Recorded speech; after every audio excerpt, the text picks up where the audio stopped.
So, do you ever find yourself driving and you start to talk to yourself and things come up during your driving?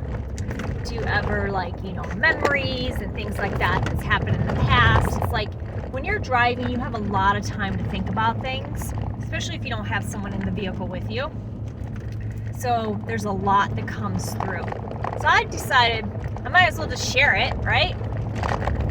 Today's topic that I'm thinking about is being an alcoholic. So I'm sorry this is jumpy. I'm on a dirt road right now. I'm about to hit some paved road, so it should be a little bit easier. But I'm an alcoholic. I started drinking young. I came from a generation, I was born in 1976, so I came from a generation that when I was like 2-3 years old, running around with a beer bottle that I found because my mom was drinking and there was a party and I grabbed the beer bottle and started drinking it, it was laughed at. It was laughed at, thought it was pretty funny, wasn't a big deal. And there's plenty of pictures of me like that back in the day. So you can say that my drinking started then, maybe. Or you can say it's when I first took my first drink as a teenager, maybe. But I think the mentality of drinking or the alcoholism started before I was even born. My mom was an alcoholic. My dad was an alcoholic. Not to say I do not believe that it's passed down like in my genes. I just don't believe that. But I do believe that the world around us, especially in our first crucial years of our life, the first 7 years of our life, determines a lot. Determines our personality, determines who we become in a sense, until we get to an age where we can make different choices, conscious choices. And so I was surrounded by alcoholism. And I grew up around it. And I saw my mom drink. She was a single mom, and I saw her drink a lot. And I didn't know my dad for the first 15 years of my life, but it was brought up a lot, the fact that he drank. And he was an alcoholic. And so it was like around me and all the time as a child. And so that mentality of drinking for enjoyment, drinking to relieve stress, drinking when you just don't want to deal with things. I saw that on a regular basis as a child. That's just what I grew up around. So that became normal for me. So as I got older, as a teenager, when things got stressful, which they do, that was something easy for me to turn to. It was easy for me to drink. It was around me. It was accessible. It was just easy.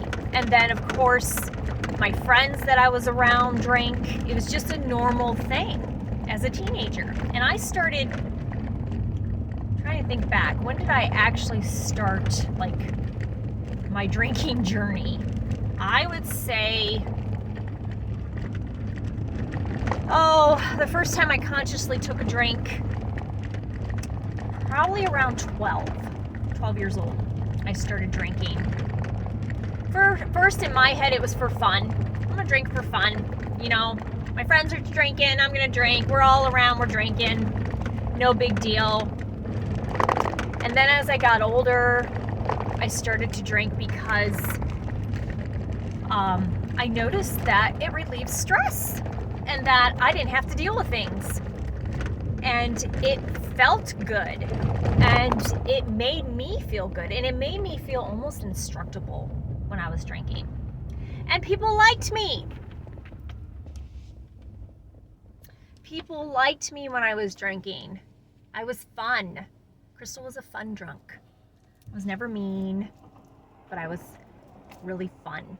And so that helped too, because as a child, you wouldn't guess it, but as a child, I was actually pretty shy, and I was very insecure and very internal, so I didn't express myself a lot, because if I did during that time, I was made fun of. I had a lot of high school or childhood bullies that would bully me because I was, emotional.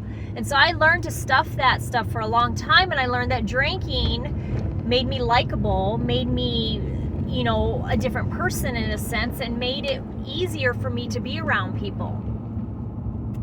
So it got to the point in my teens that I was actually drinking at 15 in the parking lot in the morning before I went to school. The parking lot of school, a bunch of us friends would sit in the parking lot at school and drink, and before I'd go to class. So it was like my go-to for almost every area of my life, because I didn't have any other tools. I didn't know any better. My mom had since stopped drinking by the time I was 15, which was great for her, but we never discussed it. We never discussed her drinking, her alcoholism. We never discussed why she quit, how she quit, or anything like that. So we didn't have those discussions. And so I still thought it was something normal to do. So I continued drinking. And then, then I became an adult, right? And adult stresses came. And I not only drank for fun, I drank because, again, it helped relieve the stress of adult stuff. And I didn't have any other tools to turn to. I didn't know any better. No one ever taught me anything up to that age. I think, 18 years old, you become an adult and you got all these responsibilities. Everything comes crashing on you, and no one gives you any extra tools to deal with these things. No healthy tools.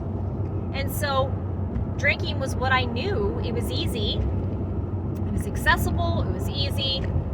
Something I'm familiar with. Made me feel good. It filled a void within me. It was there for me when no other person was there for me. I would drink alone. I drank with people. I drank in the morning, drink on the weekends, drink during the week, drink after I get out of work. Drinking alcohol was my friend for a long time. It's something that I relied on, something that I depended on, something that I felt that was always there for me when I was alone or stressed out or I couldn't handle life. I felt that drinking was my friend, and with drinking I could do anything. And again, Crystal was a fun drunk even as an adult. But what began happening that I noticed is I began drinking to the point that I would black out. And I would drink pretty much anything. And I would drink and drink and drink. And I didn't have a shut-off switch. I didn't have you could just do a couple drinks and be done. And then I would stop for long periods of time, and I would go to AA, and I would, be determined I'm not going to drink, and I'm not going to do this. And then I would start hanging out with the same people again, and then I would start drinking again, and then it was easy, and I'd fall right back into that. And that was my pattern for a long time. I mean, by the time I was 16, I was a full-blown alcoholic.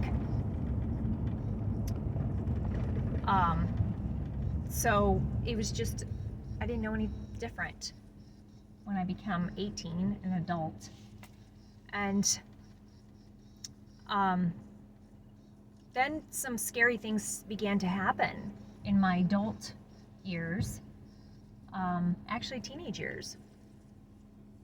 16, I was raped while I was drinking. Not to say that the alcohol, it shouldn't have happened regardless, but it made me vulnerable. It made me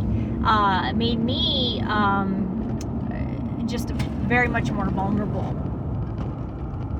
And then as an adult, early 30s, I was date raped in a blackout. And then I began to have risky behavior.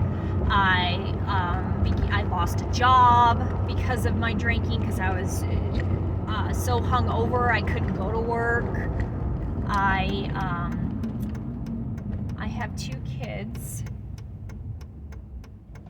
At the time, I was a single mom raising my son,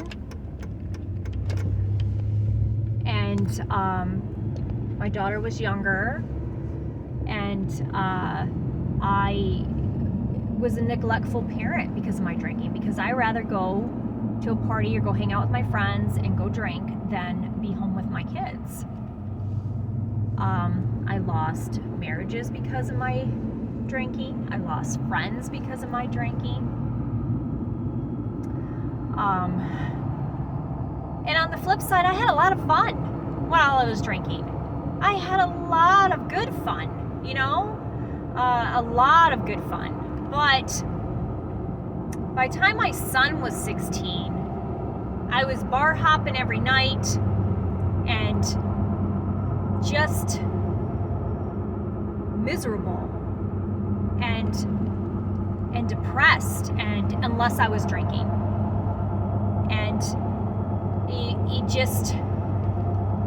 I realized that I was going to continue to repeat a cycle that my mom and my dad did.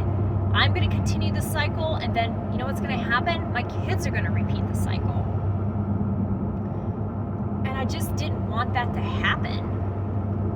So I slowly but surely began to make choices, different choices.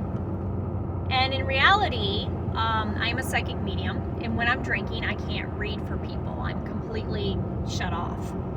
And I'm going to say about 8 years ago, when I met my husband, I was transitioning from working full-time as a certified nurse's assistant to become a psychic full-time and build my business.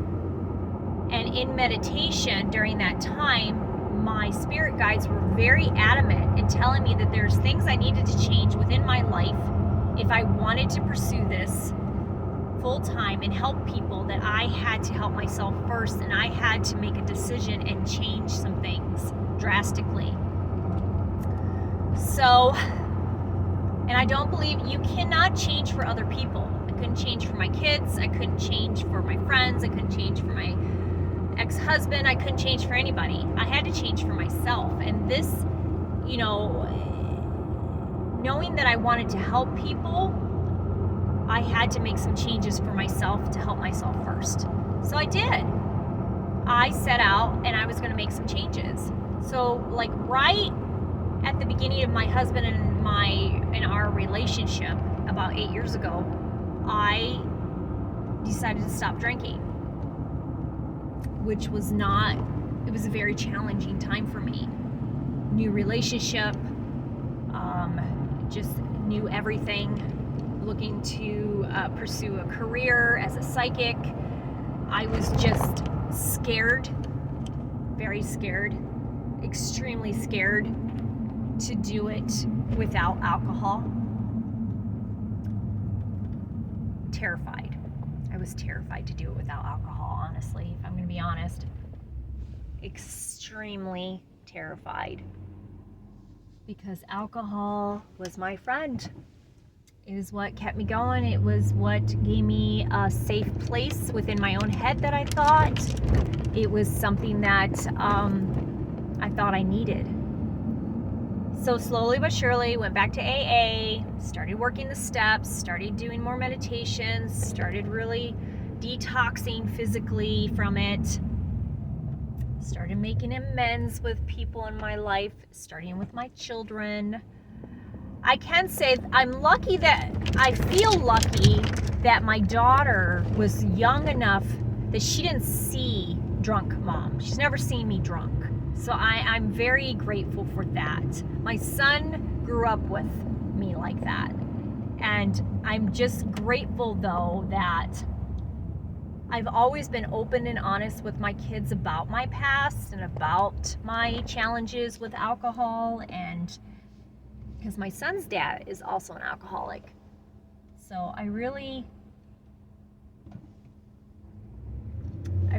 wanted to make sure that I broke the cycle so that my son wasn't going to repeat the cycle and my daughter wasn't going to repeat the cycle. You know, I wanted it to stop with me. Finally, stop with me. So I